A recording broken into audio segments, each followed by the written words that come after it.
Fellas, I used to truly be an MMO hater. Let me show you something. God, I've spent a lot of time in this game. Hold on, before we go any further, I need to do something. I don't know if you'll truly believe me based on the fact that I've spent over a year of my life inside this virtual land of sin, that I seriously once hated Final Fantasy XIV, just like how I hated every major MMO I tried. Everything from Perfect World to World of Warcraft, from Terra to Guild Wars 2. I didn't hate them because I disliked the idea of them or MMOs. I hated them because they all fell short of what I was looking for. I wanted that game that I could spend 12 hours of my day online in and dread the feeling of going to bed, and when I did log off, I ended up laying there in bed thinking about how excited I was to get up the next day and do it all again. That's what I wanted from my MMOs. Pardon. No, my arm. But none of them gave me that. So what changed with Final Fantasy XIV?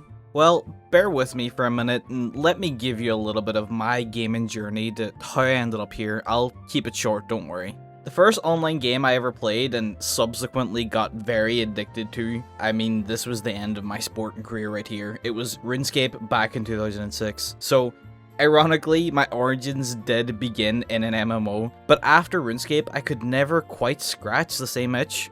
Maybe it was the fact that my first E-date took place behind the Wizard's Tower and was probably most definitely with a 45-year-old man and not some girl that was just in love with my pixelated riz. But anyway, I tried so many other MMOs with my friends throughout the years. Usually all the shitty free MMOs, we were on there seeing what the deal was, and we'd end up playing them for maybe even a few weeks sometimes. Some I even have really fond memories in. I still remember running around in Perfect World as a fox lady with two big pets called Thunderfists and Steve, with my friend Kadai here, smashing shit up as a big panda bear for some reason. It was a blast for a while, but we'd always end up eventually getting bored of the format and go back to playing Guns the Duel or whatever else we were playing at the time. I was always afraid to touch World of Warcraft because younger me saw the South Park episode, you know the one, the World of Warcraft episode, and I was terrified that that's how I would become if I got addicted to it, so I did avoid it like the plague in my younger years, but I eventually did give it a shot, and it just didn't do enough to hook me in right then and there. But as the years went on, over a decade later, I just held this opinion that MMOs were just not for me. Logging in every day to do mindless, mind-numbing tasks with uninteresting combat compared to glorious League of Legends or whatever. Compared to the rush of ranking up in a competitive game, it just didn't match. I did even try Final Fantasy XIV back in, I think it was late Stormblood. I had other friends who played, and they really wanted me to try it. I was obsessed with the Nier franchise and heard that the new expansion would have Nier raids, and I genuinely was willing to play through the entire game just so I could get any crumb of potential Nier lore. It seemed like something Yoko Taro would do, and I'm sure my fellow Nier goblins out there would agree. But just like any other MMO, I put in a few days and then ended up dropping it, thinking that it just wasn't for me and I'd never touch it again. So what changed that ended up leading me to jump back in and give the game another try, you might be asking yourself? Oh, you know, nothing much. Just a little world situation that forced everyone to be inside 24/7 and you weren't allowed to go outside. Just silly little things that we've had to deal with like that, you know, no big deal. So I, like many others, ended up working from home and needed something to do to pass the time while I pretended to work for 8 hours for the work that maybe took me like 3 hours to do on a good day. And the people I was hanging out with at the time were rabid about Final Fantasy XIV. I was still convinced that it wasn't for me, but one of the other people in our little group decided to start playing, and I figured, what the hell, why not jump into it? It's not like I had to commit to the game, just a little pastime, a way to hang out with them for a few weeks. Just a few weeks. Hey guys, real quick, did you know that 97.2% of people that watched my last video were not subscribed? So if you like what you've seen, hit that little old dang old subscriber old button down there. Okay, back to the video.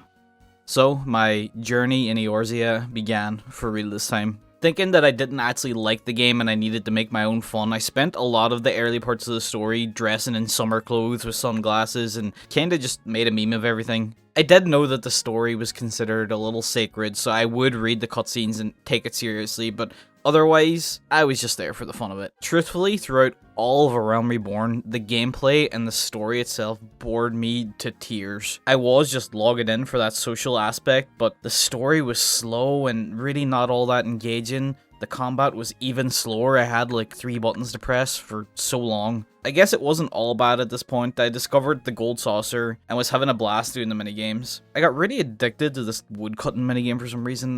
Don't ask me why.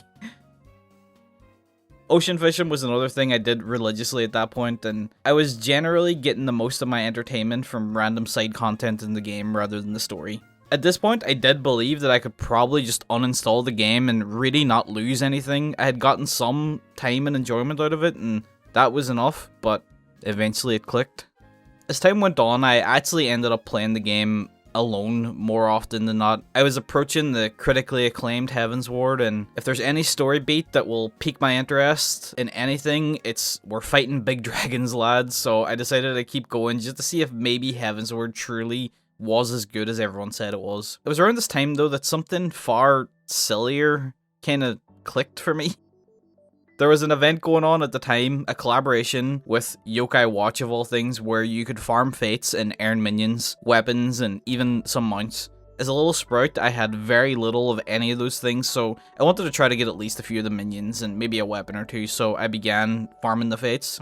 I couldn't even fly yet, so I was running around in the shroud, seeing people on flying mounts overhead going back and forth to fates while I pathetically tried to keep up with them on my little dinky bike, and I was there for hours just running around, sometimes even missing fates because I couldn't keep up with the pack. But there was something in that moment, though, that made me realize that I had just fallen in love with the game. You see, seeing it alive, as people had fun running around and doing menial tasks for an event, people having fun in shout chat, and generally just having this feeling of a community. It hit me in the face that I had spent at least an hour or two doing something so meaningless, yet I had a blast doing it. I knew I just wanted to be there. I knew that I wanted to be playing the game, even if it wasn't anything that exciting. It just started to feel a little bit like home. And so I kept on with my journey. I don't think I'll need to explain to anyone why I ended up having fun in Heavensward. There's plenty of other videos that'll tell you how great the story is, or how good the music is, or whatever. But I even enjoyed getting through Stormblood, and as I went on and on, I noticed the quality of everything in the game going up and up around this time. Encounters felt better, difficulty, while still relatively low, was starting to appear in things like normal trials and dungeons. And as the world started opening up more and more, as the story of the game started to feel like it had true direction, I fell more in love with the game every day. I found a class that I generally had fun in playing with Samurai, and I hit that state of full immersion in the game. At this point, I knew at the very least I was going to catch up with the story, so I had to keep going. But as is inevitable with any story, that wall was fast approaching. There was always going to be a point where the story, the base content, was going to run out. I got to the end of Shadowbringers, I played through everything that was available from the main story to Alliance raids to the normal raids, and was left sitting with what felt like, at the time, nothing else to do that wasn't strictly optional side content. So that left one avenue that I wanted to pursue. Raiding. None of the people I knew at the time were really into raiding, maybe an odd extreme here and there, but not really even savage. So I never really had any kind of exposure to the scene of raiding, and even though I had put hundreds of hours into the game at this point, I still had no clue how any of it worked. All I knew that savage was apparently very hard, and ultimates might as well not even exist because the general consensus I'd been told was that there was just no way that you'd be able to do them. So I decided I'd fucking do them. My raiding journey began around the end of the 5.5 tier, the final 4 fights in Eden. I tried making a static with someone I was playing with at the time, but all in all it was a pretty rough experience. People one by one wouldn't show up to raids, including the person that I literally made the static with. They just wouldn't show up, and I would usually be left trying to guide 3 other people through fights as an absolute beginner raider who had no idea what I was doing. I think the experience would have turned most people off to raiding entirely, but you have to remember, my origins in gaming are from being mentally ill in competitive games. The desire to prove people wrong who said I couldn't do the content was stronger than the annoyance of being flaked on constantly. I cleared the first 2 fights of that final tier, and even ended up cracking E11S, which honestly felt impossible at first. I never did manage to get into 12 or completed, but it still felt like such an achievement to go from nothing to 3 savage fights down. And falling in love with raiding is what changed the entire game for me. No longer did I feel burdened by the idea that when I ran out of story, I ran out of reason to play the game. There was now a whole other dimension of the game for me to enjoy, and it became one of my favorite things to do in any game ever. So with Endwalker rapidly approaching, It was going to be my first time starting on the same playing field as everyone else, and I wanted to prove to myself that I could do it.